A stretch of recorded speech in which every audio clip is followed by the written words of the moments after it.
Are you ready to break through the mental barriers holding you back? Welcome to the Mind Mastered Secrets of Excellence with Don Grant. Since 2001, Don has been guiding elite athletes like PGA Tour champions, Olympians, and world champions, and everyday individuals toward peak performance. With a proven track record, including helping Vijay Singh win the 2008 FedEx Cup, and her PGA Tour clients averaging a 219% increase in earnings. Dawn knows what it takes to succeed. She's the inventor of the Mind Mastered app, author of 7 Strokes in 7 Days, a sought-after speaker worldwide, and the proud owner of Amelia Shotgun Sports in Northeast Florida. Join us as we dive into powerful strategies, inspiring interviews, and Dawn's unique insights to help you excel in every area of your life, sports, career, relationships, and beyond. And now, here's your host, Don Grant.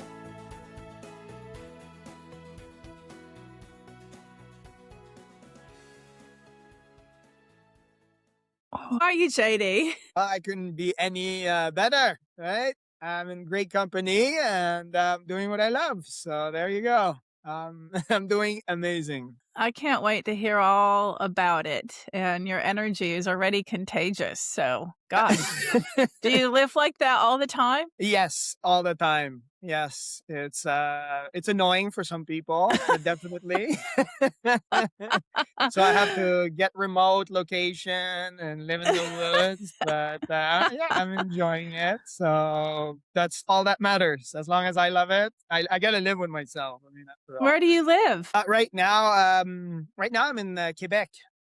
Okay. So the French part of Canada, or like the Texas of the States. Is that what your accent is, or are you from somewhere else?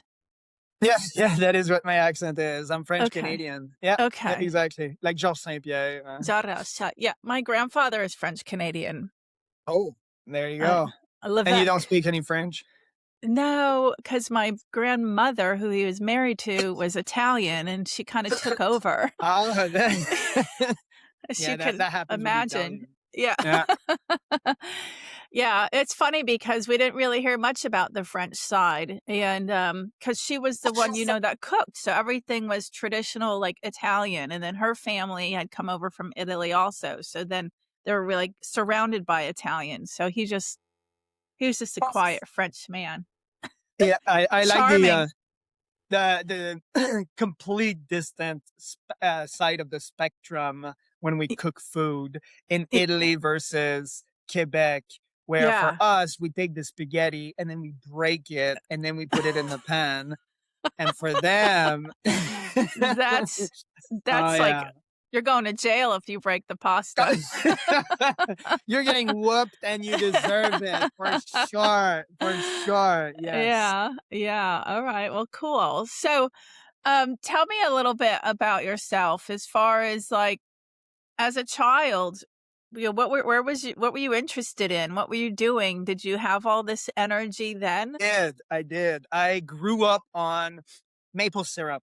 My That'll do parents it. did not. Right?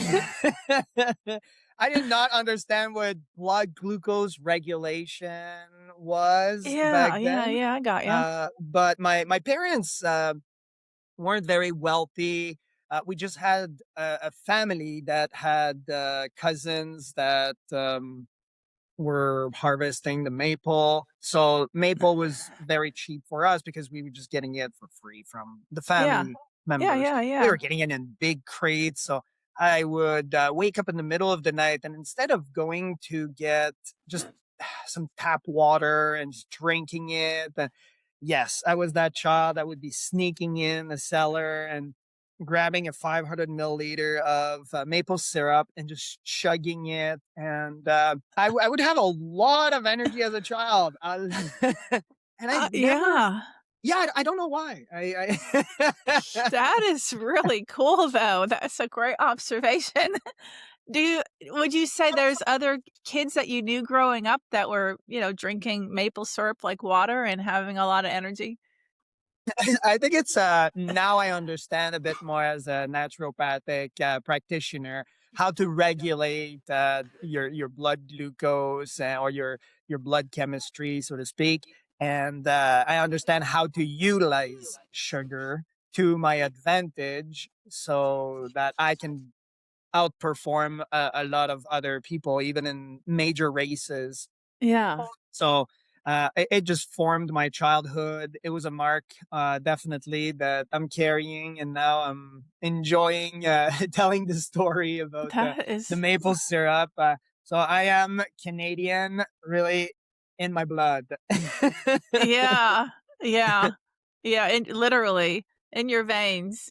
Definitely. I well, you totally surprised me with, that angle, but that makes a lot of sense, and the journey then from there, but let's just so you're a kid, were you involved in sports? I was my parents.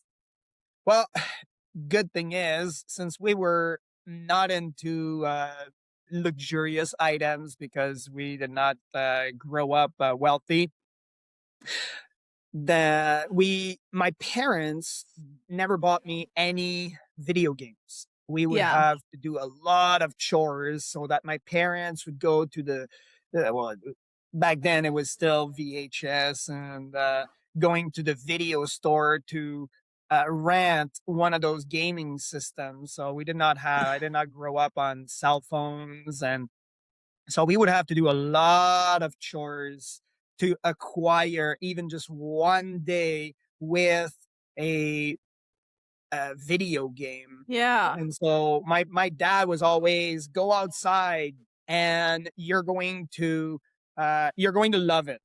And we would always and we did the same thing.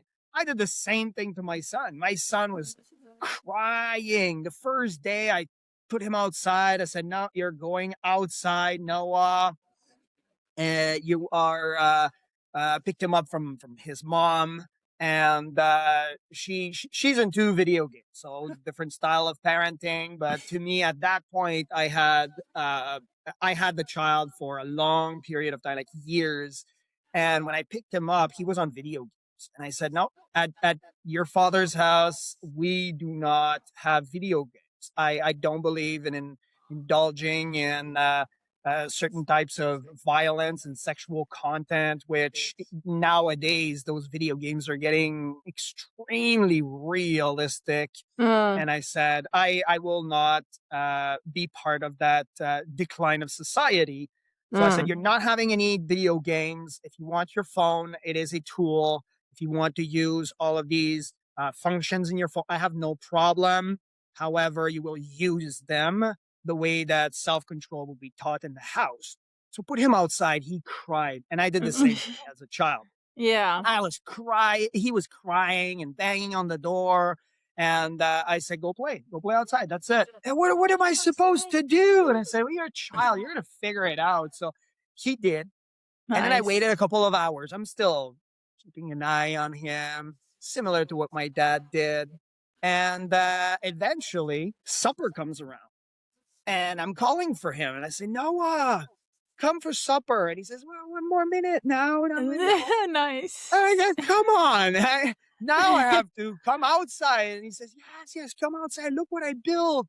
He built this amazing fort. And then he caught a bird. And I said, okay, you have to really, no, you have to, you have to release the bird. You can't just keep the bird. And he said, no, he's my friend. And I caught him. He just went into my rope, and that's how I caught him. And I said, okay, you can't injure the bird. Now we went to do first aid on the bird, and then now I'm Uh-huh. teaching him something else. I'm like, okay, well now go in the house. Now we're gonna eat. And right after supper, he was saying, "Can I go back outside? Can I go Nice. play?" And Nice. from that day, he was outside all the time. He was trying to find ways, and he really stood out as a child. When I put him into skiing lessons with Yes. his whole team, they were going down the slopes and then going in the chalet Yeah. and or the cottage and he goes into the chalet, and all the kids just go back on their phone, and Noah doesn't have that access. He has that level of self-control. So he wants to interact and play with the kids, and he was able to now get them off their phones so that he can play with them to a certain degree. But Right.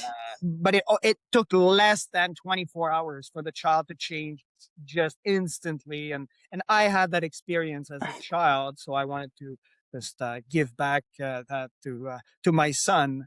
So yeah, that was Nice. a great story that to me I share because I did it with as a child. My dad did it. And now I'm doing it to my kids. Yeah, yeah, I remember, as a kid, like, "Don't come back in until the lights turn on." Like, that was a thing, and I know a lot of people are that's what they were told, like, "Get out of my hair, get outside, don't come back in until the lights come on," and we did, we played kick the can, and we'd make forts in the woods, and, you found things to do for sure, and, that is definitely something that is missing. Like, you go through neighborhoods now, and there's hardly any humans outside. I mean, there's areas around where I live where there's people walking and walking their dogs and, over near the beach and, where it's kind of more, I guess, scenic, if you might say. But if you drive through the more like formal neighborhoods, the planned community kind of things, there's Mhm. hardly anybody outside. Yeah, well, they Yeah, cut down a people. lot of the trees too. Yeah, yeah, there's that aspect as well. Yeah, but my kid is he enjoyed it for a while until now. He got to an age where all the other kids are now playing video games, so now they are influencing him, and I kept telling him, no, this is the way that in my house, this is how it's going to work. We're not going to have these types of Yeah. games. And then I started talking to him about all of these brain waves that you have, how it's affecting your systems, not only emotionally but also at your endocrine system. And then we really talked about it, just like he was an adult. And so he Yeah. became this wealth of knowledge about how to utilize it, and then that's how I trained for a lot of my races. Is I went with him in the woods, and I was training at the same time with him. uh in essence, I was putting him in the back of a sled.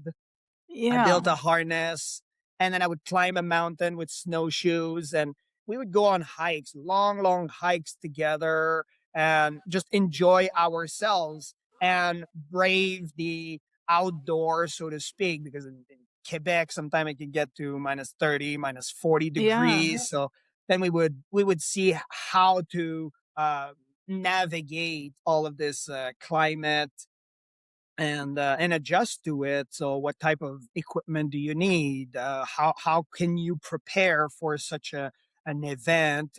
And and he became to. He always says, "I'm an outdoor kid now, and I love it." So he's yeah. Nice. Nice. Nice. So you were as a child yourself, you were outdoors a lot and drinking maple syrup like it was water and, not understanding the effect of glucose at the time, but somehow there's a spark there where you end up learning a lot about it. But so did you do some different sports in school? I did. I was not understanding morphology and the idea that people have a certain capacity for certain sports or Yeah. certain purpose in the world. And I was not understanding this. Now at Hungry Warrior Academy, that's what we do. We help Mhm. those men discover these sense of purpose that maybe they've been numbing and it's been plaguing in their life. Mm. But for us, I did not. For me, I did not understand it, and I played basketball. And I was this tiny kid. I don't even make 6 foot tall. I'm this tiny person, and I'm playing basketball with all these guys. I tried volleyball. Hey, I'm not meant for volleyball. I was good in sports, but Right. again, I don't have the physique of a person that would excel much better if I had that height advantage or Yeah, for the sure. body for it. And I grew up being bullied a lot because I was a child actor. I eventually my parents got divorced, and at the age of 17, then I said, well, enough is enough, and it was an unhealthy environment. So I said, I'm joining the military, and here's my papers. So when people in the military were telling me, well, you sign on the dotted line, so you have to obey the orders. I kept telling them I didn't, and my parent did. I'm 17. I'm a Ah, child. okay. All right. All right. My Yeah. parents make my decisions. How long were you in the military? I spent over a decade with the military, and I really enjoyed it. But eventually, you have to grow out of it, and I left. So Yeah. Yeah. Yeah. Yeah. yeah, So you were dabbling in some different sports, nothing that really called to you or that you really thrived in, and you in the military. Did you do any sports in the I did. military? Played well in the military. It was a lot about running. So I did a Uh-huh. lot of running, and but again, nothing in a group setting that Yeah. was in a professional way or with a professional coach teaching you exactly how to move your arm. And it was mostly just everybody's running, you got to run. That's it. Yeah, I got you. I got And you. Mhm. yeah, so they don't really teach you exactly how to run. It's just, well, this is group running, everybody's running, and then you go, and that's it. Or everybody's running with their army boots, you run with your army boots. Or you, so there's no real. Anyway, to me at that moment, I was not in a group for running. I enjoyed swimming also, but again, nothing with a coach or anyone telling me exactly how to swim. So I Mhm. enjoyed that. And then when I did my dive course to become a diver, I then I had to be able to swim. I had to be able to run. So I enjoyed doing it, but again, it was all just trying out different sports, Yeah. not really understanding what I was carrying as an elite athlete. Yeah. I just thought I was not taking it seriously. I thought this was just a coping mechanism that, well, when it's going bad, you go work out. If it's going good, you reward yourself with a workout. So I was just thinking that this was part of life and that everybody was working out. And little did I know that what I was carrying inside was Yeah. that of an elite athlete. So That's fascinating to me also because you didn't know that you were carrying that inside.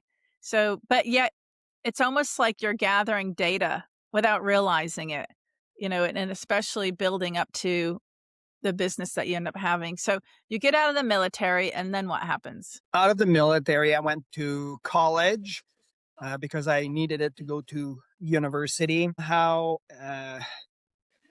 it, I prayed, like I'm a Christian, so I started praying, and it's like God was showing me you're going to build houses for poor people.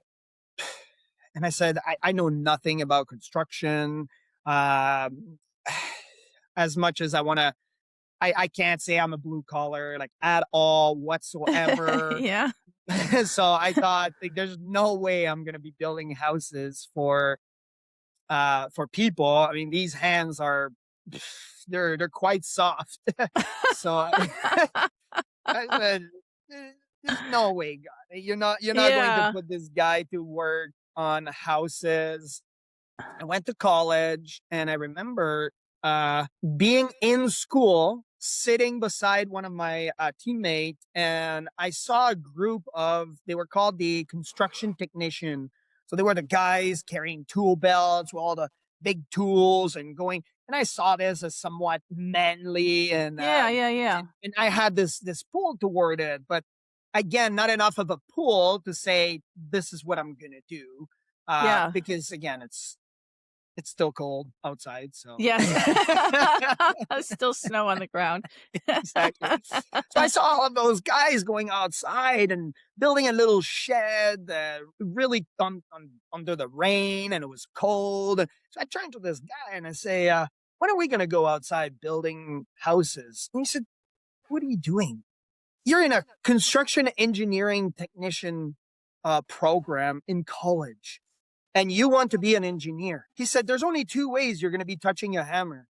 One is because there's a real emergency and you need to use a hammer, which Yeah. doesn't happen very often. And the Right. second one is if you really, really want to. Otherwise, you're never going to touch a hammer.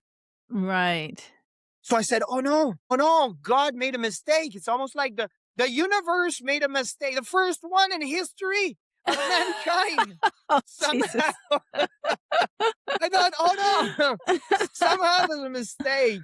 Oh no, I would have not been, I would have not last more than a week under this program. As much as I appreciate all the work that those blue collars are doing, I would rather want to go over there, buy them a coffee. Thank you very much. I Yeah. would not be doing that job at all whatsoever. Like, thank you for your work, blue collar, for the roads, for everything that Right. you do. But I'm not cut. Like, this is not my cup of tea. That's for sure. So I went to I took my college diploma, certificate, or whatever you want to call it, and then I went to university and I picked integrated engineering. So it's all the field of engineering into one Mm. program. And then Uh-huh. I went to specialize in biomedical because again, I had this drive for the medical field in the military. I was mostly doing search and rescue, and I Oh, was in okay. charge of a um, a team that was part for like doing a lot of first aid, and so I was a first responder with the military. So I said, well, I'll just carry it over. And then I just always enjoyed the human body, the human anatomy, and helping people with healing. So I said, well, there you go. So I went with that program, and I would say I'm not regretting it at all. But then I thought, well, I'm never going to build houses. So clearly, somewhat, again, God made a mistake. Like there's clearly something wrong. Like I know I'm in the right spot. Like, and when you are fulfilled, you are living this Right. life, and all the doors are open, and they are somewhat open as if an energy was opening them for you. You Yeah. sometimes don't even have to knock. You're just walking through them and then realizing just somebody probably told that person specifically about me, and somehow I'm at this point in my life at that specific moment. It just worked out. Right. But again, there was something in me that when I was in university, there was something in me that wasn't resonating, and there was something empty inside. I I felt this emptiness, and I wasn't fulfilled. Yeah. So I somehow because it was a survival mechanism, and I did a lot of sports back then, I decided to enroll myself into an Ironman. So an Okay. Ironman, for those that don't know, is a 2.4 miles of swimming, 112 miles of cycling, and then you finish it off with a full marathon, all under 17 hours cut off. And so I did it, and I thought, well, I'm not even trained at all. I just hopped into an Ironman, which I don't recommend anyone to do. But to Okay. me, it was Do a you mean that survival mechanism. literally? Do you mean that literally? Like you didn't train at all? Well, I had a I had a 10-kilometer run the week before because I was heading on the way there. Oh my So I gosh. did, yeah, I just hopped into an Ironman, Did completely you on. like ride your bike just a little bit, like for fun or short little workouts? Did you I have just a did. daily routine at all? Well, I did. No, I just had a bike in that I did not use, and I just picked it up. And I said, well, there you go. And I had it custom made too while I was in college, and I just did not use it Oh, wow. It was Interesting. supposed to be custom made, but at the Yeah. same time, the guy that built it. He said, "Yes, you need a size 60, which a size 60 is way too big for anyone that knows about bikes. I'm a size 54. A size 60 would be for a maybe 6'2", 6'3" person." Okay. Somehow this guy said, "Yeah, this is the bike you need because you need a bigger crank, so you're gonna generate more power." And somehow, I'm blessed that I did not get injured, but I went through it. I just said, "Yep, this is what I'm gonna do. I'm gonna do an Ironman. I always wanted to do it." And Wow.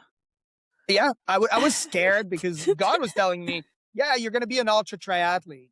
And I remember that. Yeah, I was in 2009, and I got scared. I got really, really scared because I looked online and I said, "Well, these guys don't make any money. How am I gonna survive?" Right. So All right. Well, I have to stop you right there because you've brought up God multiple times yeah. and talking to you. And so I am curious, how do you know the difference between your own thoughts and any other possible input Yeah. versus God's voice? Like, how do you know the difference? That's a very good question. That it's funny because we were talking about it yesterday at dinner with some friends, and they asked the exact same question. So I'll answer it the Oh, exact same way. okay. Nice. So because the one of the lady was saying that her point was, and she picked up a bottle of magnesium and put it on the table, and she said, "What I am seeing is supplement."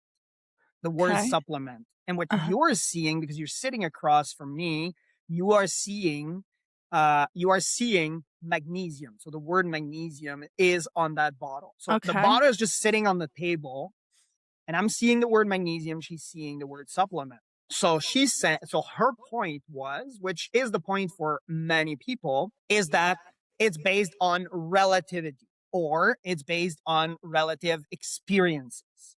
So Okay. now, even if we would use that as a rationale, there is the relative. And when you look at mathematics, there's an absolute value.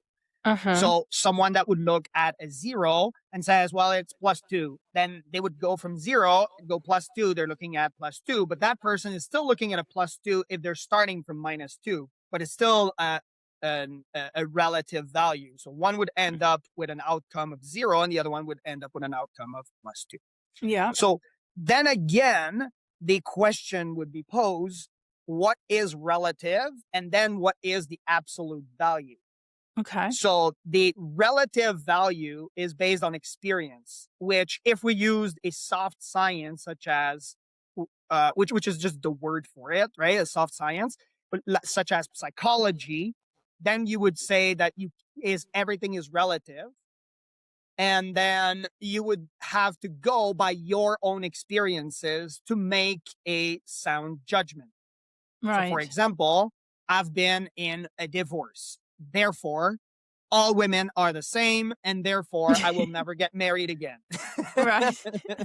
Now, we're laughing because we both know that is completely false and incorrect. However, it's a topic that is selling with Mm. millions of people and catering to individuals that are more on the red pill or this manosphere or all of these other people. And then there's a debate between feminists and men, and they're all fighting against that narrative. Okay. And the reason is because it comes from a relative value. So if it Yeah. comes from a relative value, then it would be it couldn't be replicated. Okay. Okay. So when you're asking God, well, should I get remarried? Well, you must be able to go, yes, from your experience, which is still relative, which is still relevant. You're not forgetting. What you're doing is you're forgiving, and forgiveness is in a higher frequency, which the highest level of frequency is love. And when you have to look at the highest level of love, you have to ask the highest being, which the highest being, if you look in the hierarchy, even if we ask, well, what's above a human, or what's above this, or what's above this level, or what's above the universe. Well, something had to create this matter. What has to be a being that is essentially, eventually, as you keep asking the question, a being that is outside of space, time, and matter. And then you have to start looking at an absolute value, or something that is, at the very least, something that is as close to an absolute value as possible. That Mhm. absolute value becomes quite critical, because now you have to look at not just one experience, but the experience of some men that are happening right now within the last 20 years. But you Mhm. can look at the cycles throughout history and Mhm. see exactly how people behaved. And Right. then now you're able to combine all of this, essentially the same way as if I would take a coin and flip it. If I'm flipping a coin in statistic, I would flip a coin.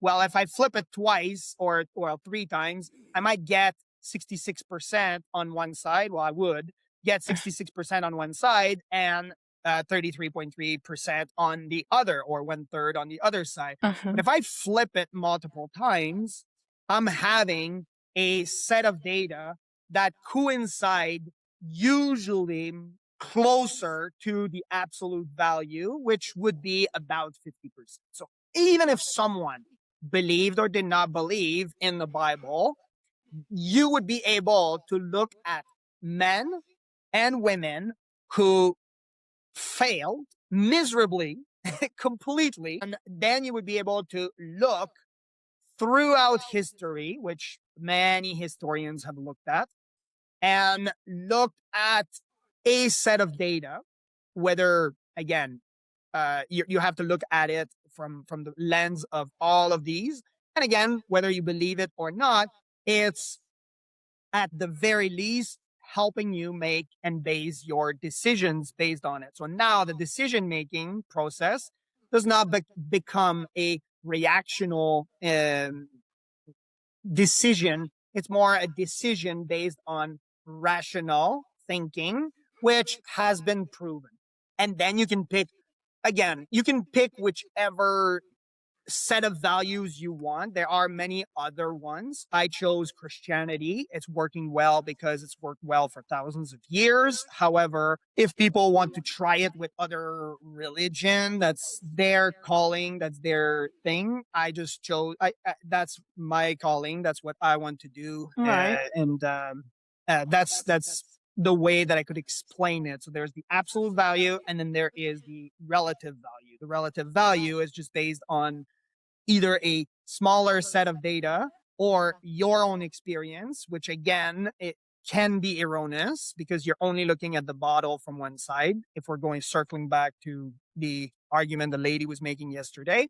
But now you have to understand, well, what's the absolute value, or what is closer to, or as close as possible from the amount of experiences from everybody around the table. And now you're taking it from all throughout history, and then you would say, well, who created that bottle? And then you're able to make a sounder judgment. So then again, Right. you're able to say, well, what is God asking from me? So then you're able to go back to the three wills of God. So the will of God is what? Well, throughout history, it's saying that this world will pass. In many, many, many religions, it's saying it. So then that would be the will of God. There you go. So you can't change it. It will Mm. pass. It doesn't matter Mhm. if you're going to change hairspray, or we're Spray. gonna cut down on carbon taxes and all go electric. The world will pass. That's it, right? So it gives you peace that some being has control over these variables that we're not able to take control. Then there is another purpose for mankind. What is that purpose? Well, if in Christianity it is what? Well, it is to love when God loved that. And then the other one is to love your neighbor. So how do you love your neighbor is now the following question, Mhm. which would be the purpose of God for everybody. So you are to love your neighbor. You are Don, you are to love your neighbor. That's it. Right? I am to love my neighbor. Right? Now who is your neighbor? So then you can depict it. And then you have your will. What is the will for your life? right? For you right now, it is to make a podcast, to propagate that message. For me, it's not to make a podcast. And then that's where we come in as an organization. And that's how we help men navigate these decisions, these difficult decisions that oftentimes are detrimental because they're not at their optimal level, because they're not living in alignment with that frequency that God has again led them to. And I wasn't. I was in the military. I was in a great job. I enjoyed it. Sometimes high adrenaline. Sometimes you're at a desk doing nothing and it's boring, but you have to do the job. And then eventually, you get to a point where you're now resonating with the purpose that essentially, and I call him God. Again, you can call him the universe if you want, but to the point, that would be the way to be able to know if it comes from God or not, because again, it would have to fit all three wills to be Oh, okay. from God. That's okay. So you're kind of passing it through a test or a series of questions, basically, in order to qualify it as word from God. Yeah, essentially. Yeah, yeah, exactly. Mm-hmm. And Mm-hmm. then there are all of those variables because there's a lot of things that we can do. A lot of Uh-huh. we can work out. For one of my races, the Epic Deca, that's the one I'm known for. I could have just physically, I could have done all of the work, and I could have done all the mental preparation. So I would have been physically and mentally prepared for it. There could have been some small, tiny tweak, like a variable that would have been uh, just destroying that race, such as, and it can be as benign sometimes as swimming in the ocean and I get a jellyfish. And it happened to one of the guy that was doing Ultraman World Championship once. He flew from Australia, went to Hawaii, and it destroyed his race. And these races Yeah. are extremely expensive and you need to do a lot Yeah. of work. So there are variables that we can't control, and those variables have to be allowed to be uh, for a being that is outside of us. So that's the way that I'm able to characterize it. Interesting. That is a very detailed, engineered brain way of describing how you tell if God's Yeah. voice is in your head. Yeah. Yeah. To me, when I work with clients, and this is from my own observation that I then share and teach people, it's almost like I have a devil on one shoulder and an angel on the other. And I actually literally mean that.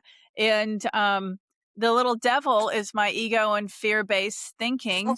And, don't do this or that was horrible and that shouldn't have happened. And it wants to instigate you and it wants to like push you to be upset with somebody and separate and the division, but then the little angel recognizes our free will, gives subtle nudges, definitely comes from love, is not going to encourage you to be pissed off or angry or resentful or seek revenge or whatever. And it's not the squeaky wheel. The squeaky wheel is the fear-based thinking and the ego mind, and probably therefore also what somebody might call the devil.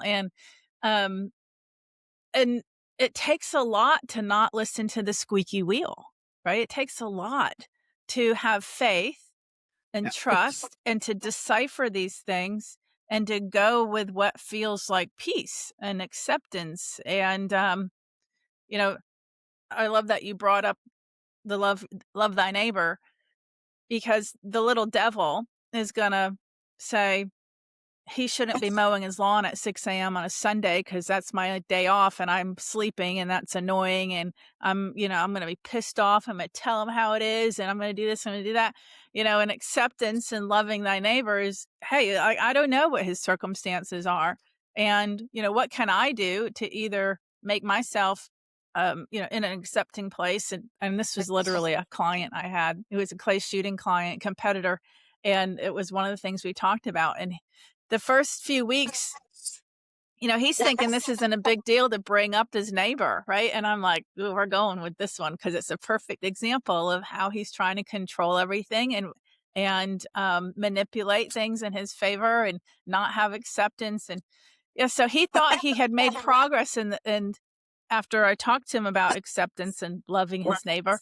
And the next week he said, I have an idea. I will pay for my neighbor to get his lawn done. And then, it'll get done the same day as mine on a Friday. And that's a great gift. And I'm like, no, no, no.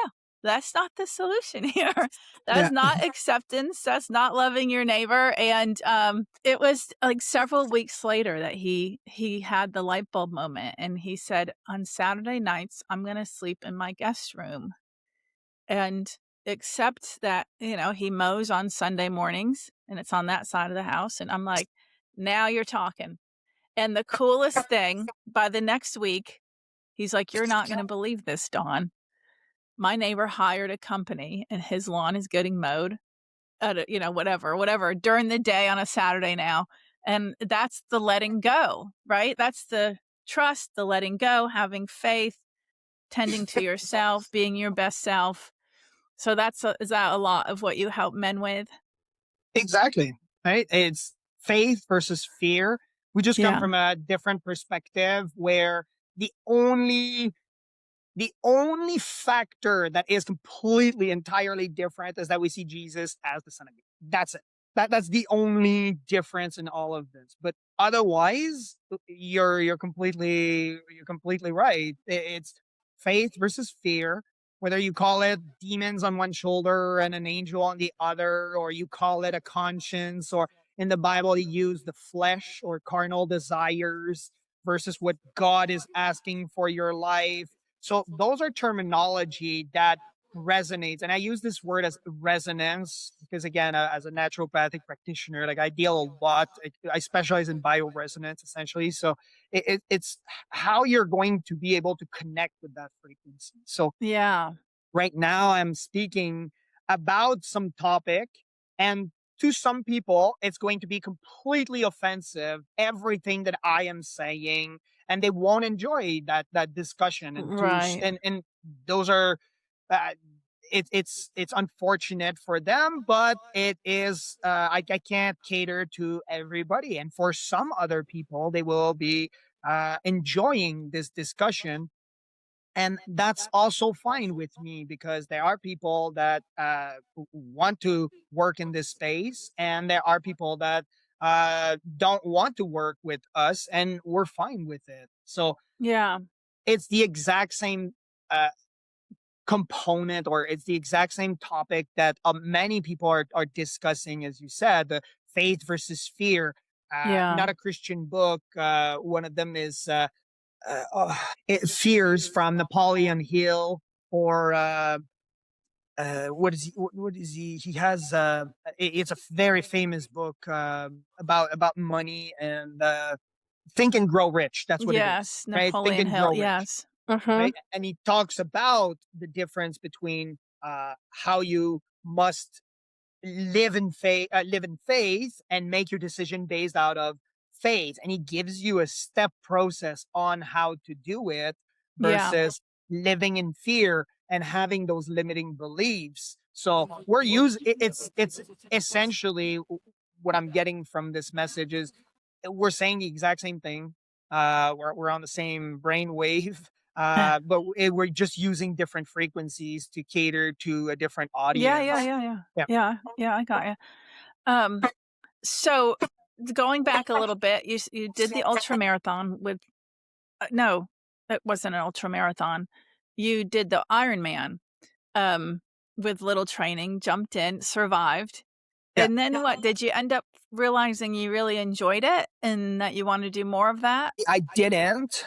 I enjoyed it, and I understood that there was something there, but I didn't want to be led just by emotion. So I want to know Yeah. a little bit more about it.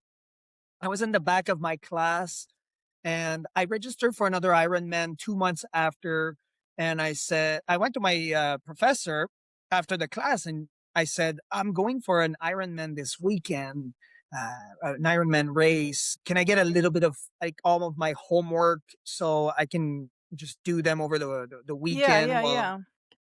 And she said, yes, of course. When did you register for it? I said, well, I was in the back of the class right now, and my brain was just not functioning well. And I remember that I, I, I felt completely different when I did an Ironman. So I want to replicate that again.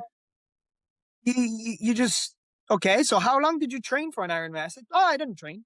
I did. That's it. I just registered for another one. Yeah. Okay, so I picked up my truck, drove down to Louisville, Kentucky, did another Ironman. Then I remember being completely wired. I was ready to do all of my homework, and I did the Ironman again. Did completely poorly, but I finished. And I got back, and that's when I said, I'm just going to ask a coach to coach me on running.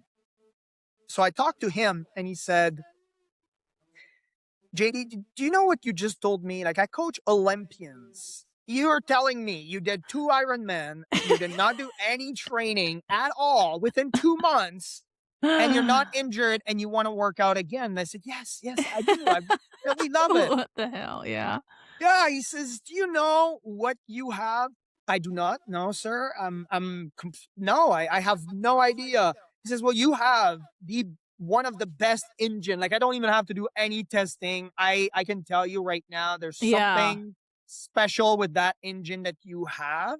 It's probably not going to be fast, but you have an endurance engine for sure. So I said, okay, well, my goal is I want to do an Ultraman.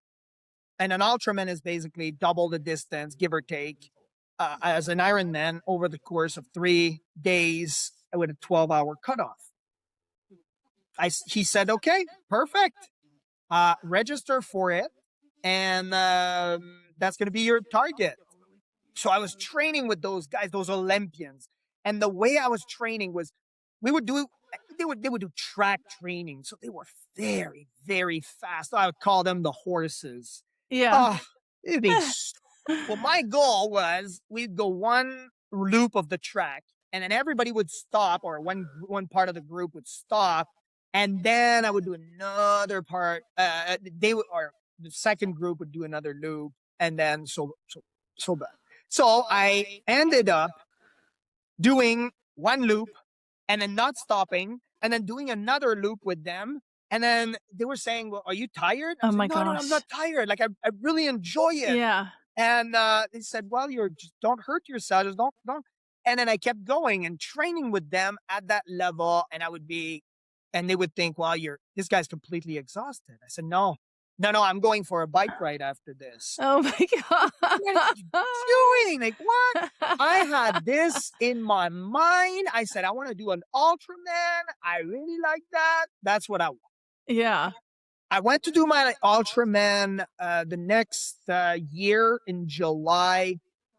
Really enjoyed it. And after my Ultraman, I started doing a lot of other races. Went to Mexico, did another Ultraman, and I finished second. That was the first time I had a podium at an Ultraman race. So I really enjoyed it.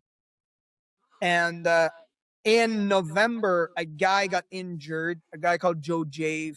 He got hit by a car during a race in Florida, and he had to get removed from a race next February.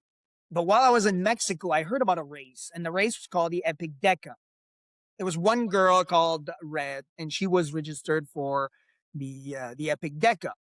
And we're talking about it, and I'm really into ultra. Like, I have the mindset, and I'm with my kid, and we're in Mexico. And she said, I'm registered for this race. It is 10 Ironman in 10 days on all 6 Hawaiian islands. Wow. That's like 1,406 miles of swimming, biking, and running, all of Hawaii. Oh It's my only going to gosh. happen once in all of history. And she said they picked me as they're paying for my lodging. They're paying for all of it because they want a female to go and compete. So I said, wow, this is. And I remember telling her at dinner, I said, Red, I wish I could be at that level one day. But one day, that's it. So fast forward, that guy, Joe Jave, he's one of the 10 people that are registered for that race. Now, I'm not registered for the Epic Deca, but Joe Jave is. He gets hit by a car, so he can't go. And I'm already registered for a lot of world championships and all of that the next year. So then the guy in February or January, end of January, he puts online, he says, I'm not going to do the Epic Deca because I'm injured and it would be unfair for everybody. And there's, again, this voice in my head that says, yeah, just ask him. Ask him if you are going to be able to buy it from him. And to me, I said, God, you don't understand. Okay. So I'm still fighting with God. Like even today, yeah, even in business, like I fight all the time with God. In my head, it's just a constant battle. I'm like, no, you can't do that. You can't do that. You can't defy this. Like you can't do that. But somehow he just brings me to a higher level of faith. So I said, God, you don't understand my finances. I am I'm at $20,000 in debt. And the race cost $15,000. How? I don't have $35,000 plus on top of that. And I said, God, do you really want to see? I'm going to show you. So I pull out a pen and a paper and I start writing down, and I'm the one who's going to tell God what it is. What are the facts? Because apparently I know what's up, right? So, little did I know. So I start explaining to God by facts that I need a minimum of $60,000, which I'm already $20,000 in debt. Plus I need $15,000. There's no way. God, no. You're. So I prayed. The voice said it. Contact him and just see. That's it. Just go and just knock on the door. That's about it. I said, okay, all right. You know what? I'm doing my side, and then you worry about your variable. So I said, okay, there you go. So I texted him. He said, oh, you want to buy it from me? He says, I've been following you on Facebook. And he said, I really like that you already have that pedigree and you would be a great contestant. I'm sure you could finish it. You would be one of the guys that I think you could finish that event. But they only picked 10 people. So it's already a closed event. This event is happening in May. Yeah. Clearly this guy is not going to, there's no one that is going to pick up this big of a race in like 2 months and be able to sell there. So he said, I'll sell it to you for sure. Good. He doesn't know about my finances. He doesn't know about me much. All he knows is that he knows I can finish it and he has confidence that I can. So I said, well, I don't have the money. And he says, yes. I asked the organizer. They say yes. And that's when, again, I would clarify it as God, but it would be more like if you're not a believer in God, then it would be the universe somewhat placed coincidentally all of the variables that you have to.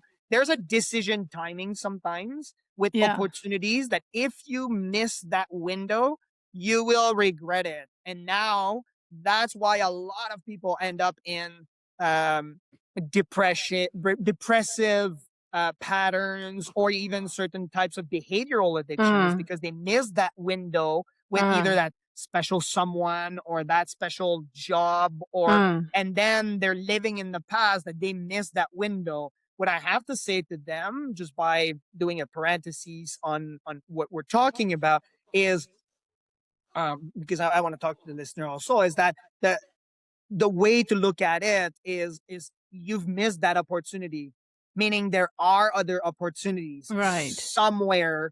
And if you keep looking backward, you won't be seeing all the opportunity, all the beautiful scenery of that life that you currently have. It's sad. Use it as an experience and now make different decisions.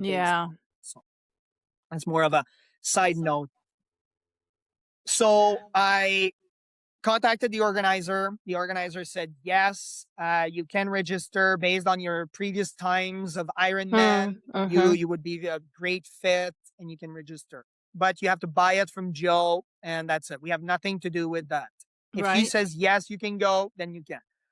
So I went to the bank, and he's a surgeon, like a doctor making good money. So he said, JD, because it's half my fault, I'm going to give you half off. So I said, whoa, there you go. That was, to me, he had no idea. We still talk and I still thank him. But he said, JD, I had no idea you were in this financial situation. If I Yeah. knew, I would have given it to you for free. Yeah, But I yeah, said, yeah, no, yeah. I don't want it for free. I don't want anything for free. I want to work for everything that I Yeah. have. I want to be, I did that for my life. That's what I want. I don't want any free ticket to anything. I want to work. So I paid half of it, put it on my credit card and my line of credit because everything was full. I'm now officially now 27,500 in debt. I'm like, Right, oh, right. wow, okay, God, come on. But before that, before I even commit to it, that's right. I talked to God and I said, okay, I'm gonna give you a time frame because I have to say yes or no at some point with the race. I need a minimum of $60,000. God, I need a minimum of $60,000. And I need 4 people that are really knowledgeable about crewing for me because I needed 2 people on and 2 people off for those 10 days. Right. Yeah. So day 1, day 2, and anyway. So I got the best people, the best 4 people. I got two top nurses. They were both in charge of their own team. One was with her husband. They really enjoyed.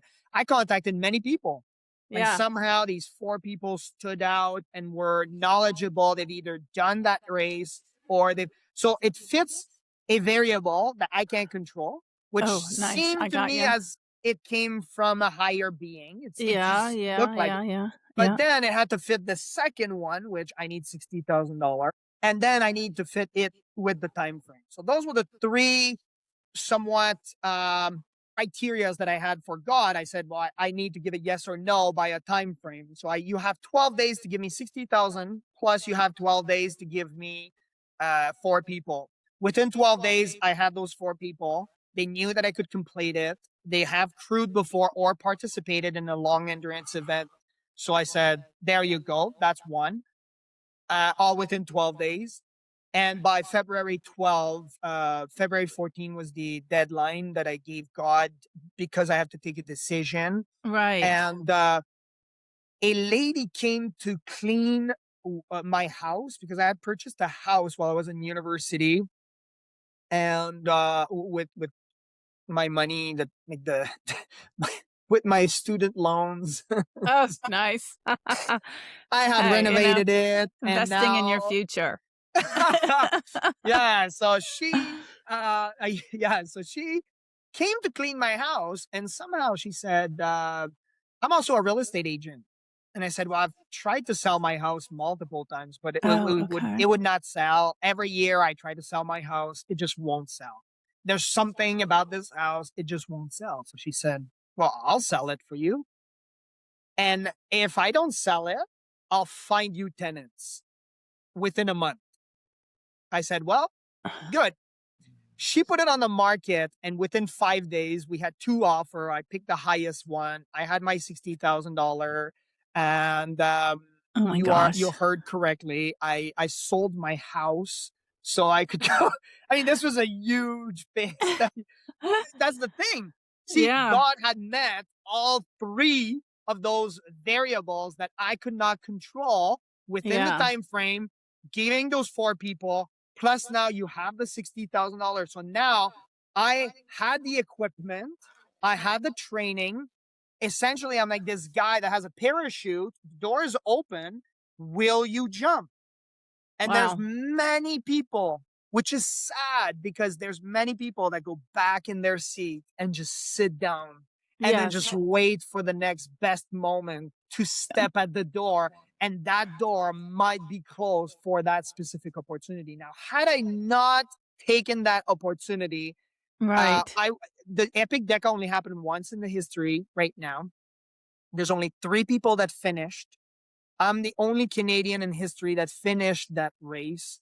And I took the money, flew 4 people, well, 5, because I was the person racing or doing the event. Right. And 10 people registered, 6 people showed up on the start line, and there's only 3 in the world that finished. But then I sold my house and I took a leap of faith and went over to Hawaii. And although many people think the story stops there and is, wow, how is the epic deck gonna? No. It's the aftermath. When now you stepped in faith, you're outside of the airplane, you're parachuting, everything is fine. Yay. But when you go back home and you're now living in a storage unit and to see, yeah, I was living in a storage unit. Wow. Yeah. I had to come into that room, lift up my inflatable mattress, close that door, and then put it back down. And no one could open that door because that inflatable mat, that's where I would sleep. All these boxes, I was basically just praying that these Wow. boxes would not fall on me or that I Yeah. would knock one and just while I'm sleeping. But everything worked fine. And even to see my son, and my son still doesn't know. Maybe he'll learn about it on a podcast somewhere, or but he doesn't know that I was driving to go see him at my ex-wife and picking him up, driving to the other city, and instead of going back to that storage unit, I would go do an activity with him in town, driving back to my ex, and I couldn't even be with him for the night. So I would just drive him back and then pick him up in the morning, but I would sleep in my car when it's cold in a truck stop. Oh, wow. And I would Yeah. sleep in my car just to be able to see my kid. And then in the morning, I would try to go back and see him again. And then that would be my weekends Yeah. when I had him. And it took a while for me to get some traction and understand, okay, this is how you're going to be able to utilize what you just accomplished. So I did not have Right. any followers. We were not on social media. We did not have the academy. Like, we built nothing. We built everything from the ground up. And as scary as it is, I could say right now I would not change a single decision that I did. Yeah. It seemed foolish for everyone listening, and I'm not recommending everyone to sell their house and go do Yeah. but No, don't do I got that. a good news and a bad news, honey. The good news is we're Right. going to Hawaii. The bad news is it's only for 2 weeks. It's a race. There's no prize purse for winning. And in Oh 2 weeks, my. we're homeless. Yay. Yay. Yes. So, Well, yeah. so you must have had some kind of light bulb moment when you were living like that, that you did start building, a business and such, right? Like, were you doing that from the storage unit also, or did you have some friends that had a computer or something, or website design? Like, how did that next step start? I looked online and I studied the guys that did it. So David Goggins, which I agree to some extent with his content, and there's others that I just don't. It's somewhat for me now. I understand recovery. I don't think he does. Yeah. So that would be one. I studied Rich Roll, and in the process, seeing that they wrote a book, and a lot of the questions seem to repeat themselves from friends, and they were mostly, how did you do it? And I Yeah. had nothing to tell them at all. I Mhm. had no idea. To me, it was just a natural process of survival. Yeah. And I started drafting my book. So I had a laptop, internet at the storage place. So during the day, I was typing my book. That was before AI came out.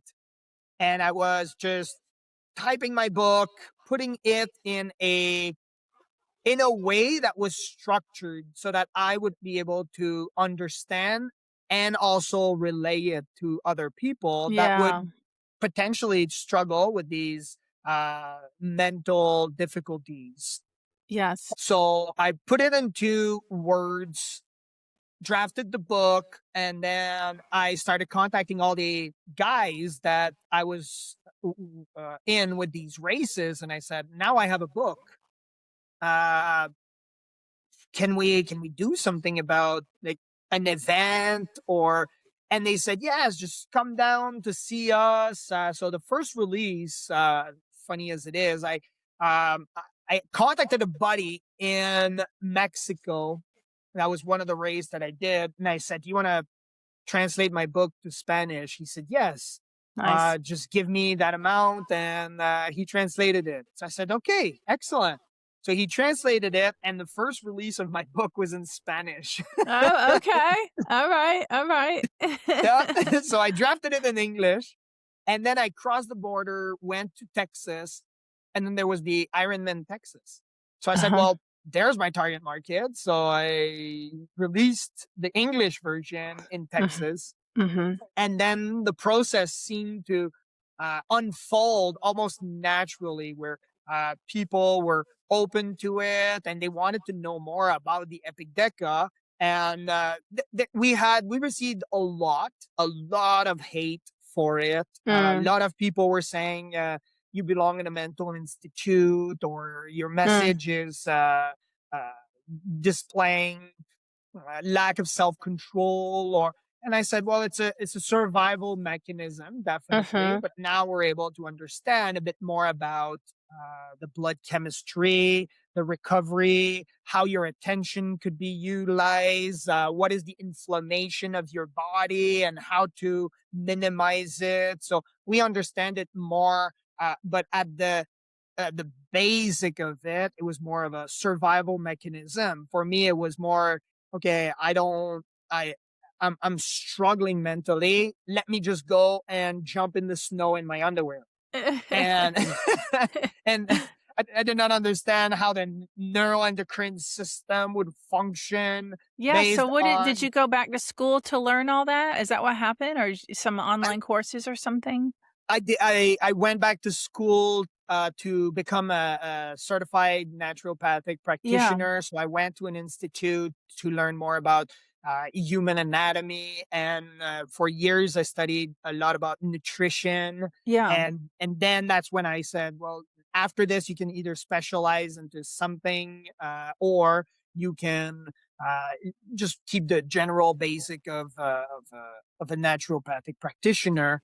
And that's where I went back and I specialized in bioresonance, with frequencies. And that really resonated with me because, again, with the practical aspect of the military, which is mainly a mindset for all the civilians listening, it's more of a mindset of going from point A to point B. We don't care how it's done. We just want the mission to be complete. We have a task. This is the task that we Yeah. must complete, and that's about it.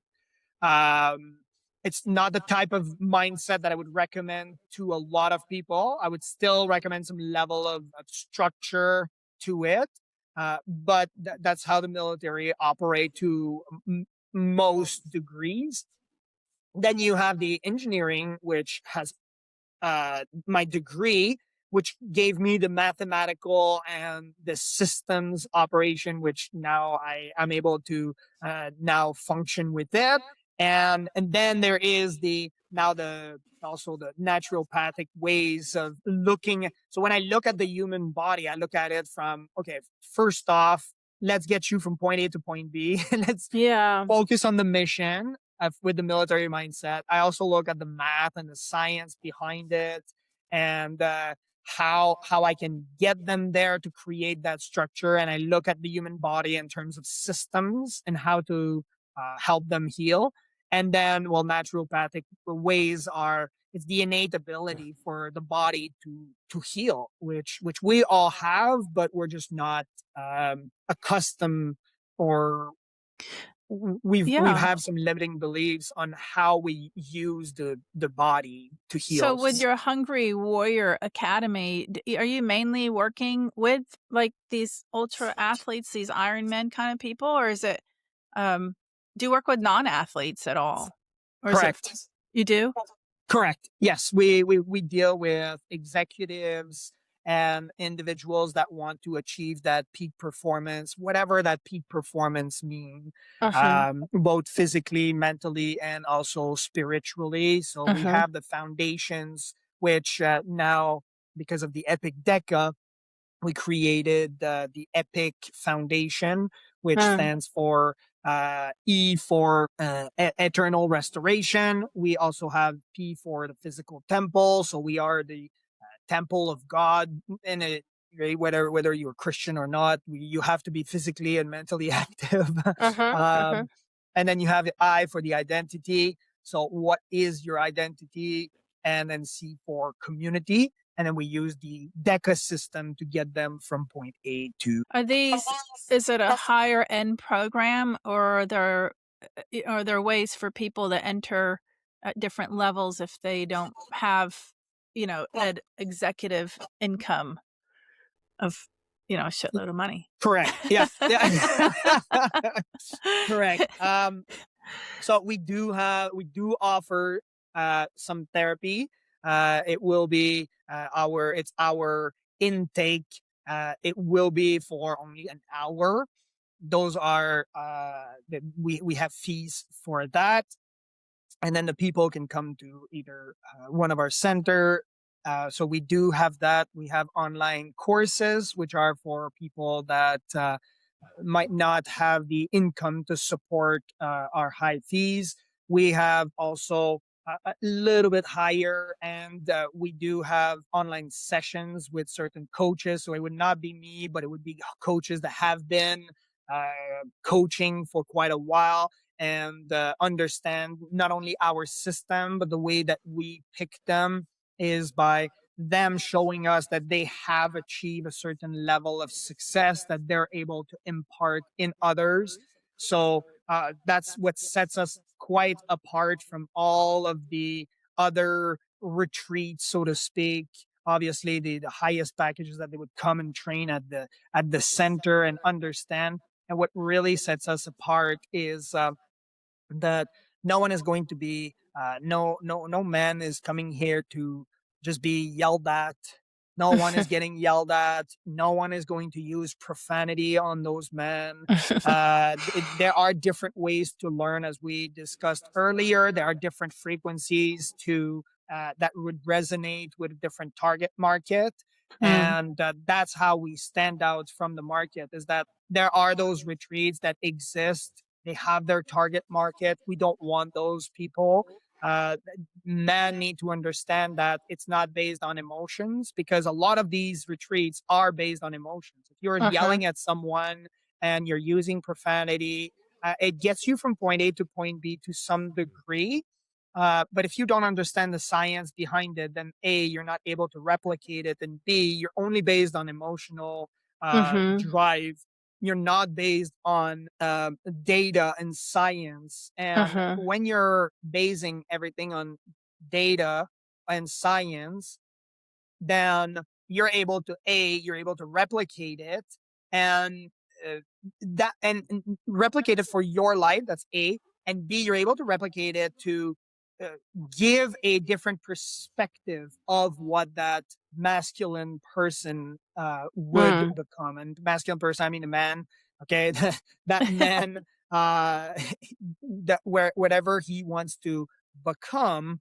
Um, is now understanding the science behind it, because otherwise you're just going to these retreats getting yelled at, and you will, because that we have what is called mirror neurons, and mirror neurons will just mimic what you are seeing. So if you got an outcome out of being yelled at and using Mm. profanity, then you're coming back home, and if it got results from you, your Mm. brain will think that this is how you get results out of people, which it works for certain instances. Okay. I'm all for yelling at people and potentially using profanity to a certain degree if you're in a highly stressful environment and it needs to be done right away. I would say that there is this, but it's such a finite line that the majority of men will never have to encounter in their lifetime. We're talking about tier one operators. We're talking Yeah, I about got you. uh, firefighters in the middle of a giant fire, a police officer that is under fire at them. These are moments that you need to yell at people, or there's a lot of noise. Otherwise, you need to be based on, you need to base your decision on facts, and those Right. facts and that science is driven. So, for example, what is blood chemistry? How do you regulate your blood chemistry? And we talked about it earlier. So we're talking about glucose swings, how to ingest glucose at what time. It's not necessarily to just remove it from your diet, but when do you use it? How do you utilize it? Mm-hmm. Hydration. What is water? Like, a lot of people don't even know what water is. All they Right. look at is online. Well, it's hydrating. Well, there is way more to it. Maybe your body is ingesting water, but your body is not even able to retain that water. And there's a myth that if you pee is clear, then you're hydrated, which is not true. Maybe Mm. your kidneys are malfunctioning, or maybe there's other parts. We have machines that will test all of that. We Mm. have people that understand that, and we're able to test the blood, send it out to the lab, understand all those biomarkers, what Right. is electrolytes, how to utilize them to your benefit. So all of those, we're not there to um, give them that discipline. We're there to create that structure so Mm. that they can have discipline. And that's what I learned with the Right. military. A lot of people think that the military, they're highly disciplined people. There's a lot of undisciplined people. There's a lot of disciplined people, but the Yeah. other side of the spectrum is also true for the military. So the military, what it does is they create a structure, and you are to become a disciplined individual if you use that structure Right. or the Right. Right. Right. systems that they're giving you. It's up to Right. you. Right. But if you don't, then you can be undisciplined. And we want to work with the people that do want that. For the lower end, there is a book called Hunger for More in Life. It's on Amazon right now, and it got great reviews. And that's the lowest offer that we have for people. It's called Hunger for More in Life on Amazon, and they can get it on all the like everywhere in the world where Amazon Yeah. delivers. And that's the lowest. And I would say if you go through that book, it has a lot of the advice of how we use our system, and how I broke down every single system to a pragmatic level. There are people that never studied in their life more than grade 12, and they understand everything that is in the book. If I talk about the neuroendocrine system, I will break down what the neurological, Yes. what is Yes. the endocrine system before, and then explain how to utilize it. Nice. So that everybody can understand these Right. concepts. And it's how I used it. Right. I gotcha. Yeah. Nice. I like all that. Well, I am inspired. Actually, can't wait to get your book. I'm going to read it myself. Is it in audio form? We have it in audio form, Kindle, hard copy, Good. and we also have it in short form, a paperback. And what I'll do is for your audience, I'll send 5 copies over to you, and you can do a draw or something like that, and then I'll also send you a copy. That's on me for having me on this podcast. So Very thank you. nice. Thank you. Yes. Thank you. Thank you. And my son is somebody I'm thinking of for your Yeah. book. So, um, he's like 27, and there's just this underlying thing there. I can tell. He can tell too. There's Mm. just whether it was a missed opportunity. I can think of a few as his mom that could be underneath there bothering him. Um, but I can just sense it, you know? He needs more. He needs to find his purpose. He needs to find his thing. And he's in a happy marriage. He's got a great job, but there's just something there that's missing. And yeah, I think you'd be a And great a lot of person to. times, what happened with men, and we've seen it countless times. So maybe that will be um, an advice for him, or he'll be able to listen to this part of our conversation. A lot of time is that the men think they've missed opportunities, so therefore they can't just um, operate at a certain level. And men generally meet a lot more potential when they're in their 30s, if not their 40s. And we've seen it countless times where men think they've missed all these opportunities, but what you're doing is you're building from Yes, that block for that you sure. have, Yeah. and Yeah. you probably have not reached your full potential yet.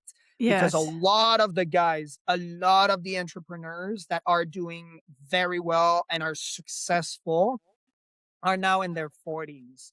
And that has a lot to do with your endocrine system, because after a certain age, your testosterone level decreases. So therefore, you are more driven towards Mm.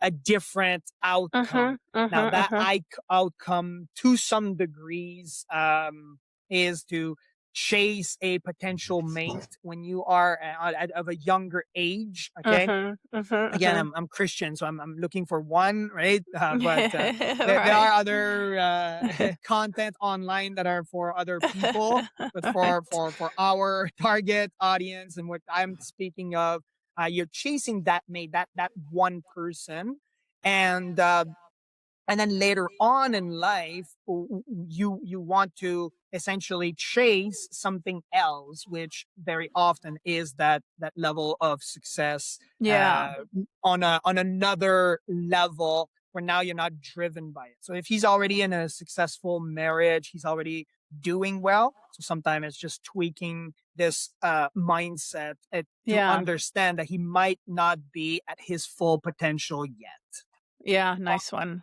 Nice. Well, that's all great information, and I love the journey that you're on and what you've shared with us and what you've accomplished. How cool. It's really all really neat. I wanna tell the listeners, they can go to dawngrant.com/free for some goodies with whether it's, access to my Mind Mastered app or my online courses or even, at my shotgun club in Northeast Florida, and definitely follow me on social media because I give out free tips all the time there.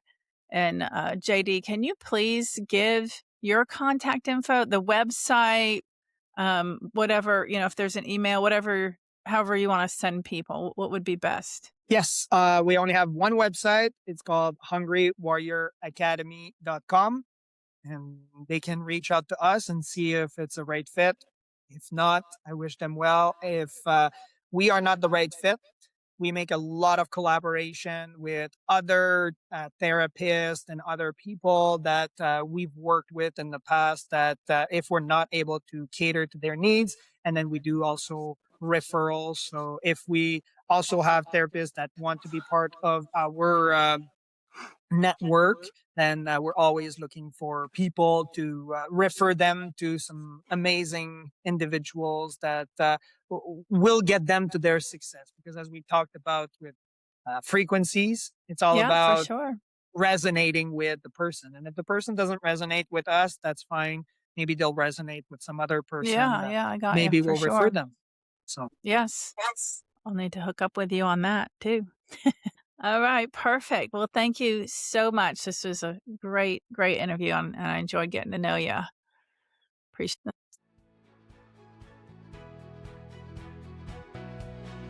Thank you for tuning in to the Mind Mastered Secrets of Excellence with Don Grant. Whether you're an elite athlete or pursuing success in your career or personal life, Don Grant's expertise and insights are here to guide you. Don't forget to visit dawngrant.com/free to grab your exclusive free resources, hypnosis audios, mental training tools, and even a golf cart at her club. If you enjoyed today's episode, follow, rate, and share this podcast. Stay connected with Dawn on all social media platforms for more inspiration, tips, and updates. Remember, mastering your mind is the key to unlocking your full potential. Until next time, keep pushing your limits and striving for excellence.